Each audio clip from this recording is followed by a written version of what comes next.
நமஸ்காரம் பாட்ஷா பாய். சலாம் அலைக்கும் குருக்கள் பாய். சௌக்கியமா?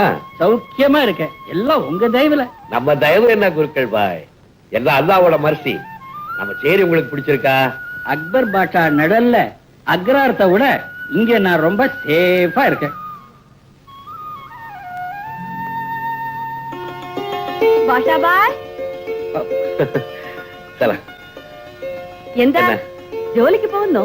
ஜோலியாவது உங்க டீயை குடிக்காம நான் ஜோலிக்கு போவேனா? എന്താ നിങ്ങൾ പറയുന്നത്?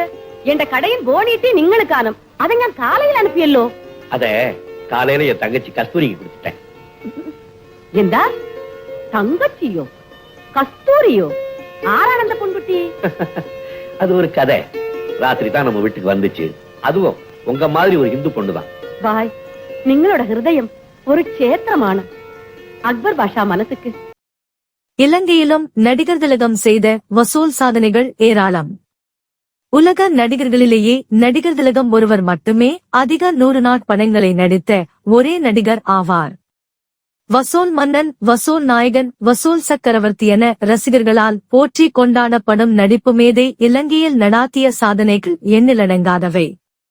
திரைப்படத்துறையை பொறுத்தவரையில் கதாநாயகனை வைத்தே படங்கள் தீர்மானிக்கப்படுகின்றது. அன்றைய காலங்களில் தயாரிப்பாளர்கள், இயக்குநர்களின் விருப்பத்திற்குரிய முதல் கதாநாயகன் நடிகர் திலகம் ஒருவரே முதலிடம் வகித்தார். நடிகர் திலகத்தின் திரைப்பட வரிசையில் தில்லான மோகனாம்பாள் வழமை போலவே இலங்கையில் வெளியான போது 100 நாட்களை கடந்து வசூலை அள்ளிக் குவித்தது. நடிகர் திலகம் தில்லானா மோகனாம்பாள் திரைப்படத்தில் நடித்ததன் மூலம் பல நற்காரியங்களை செய்து காட்டினார்.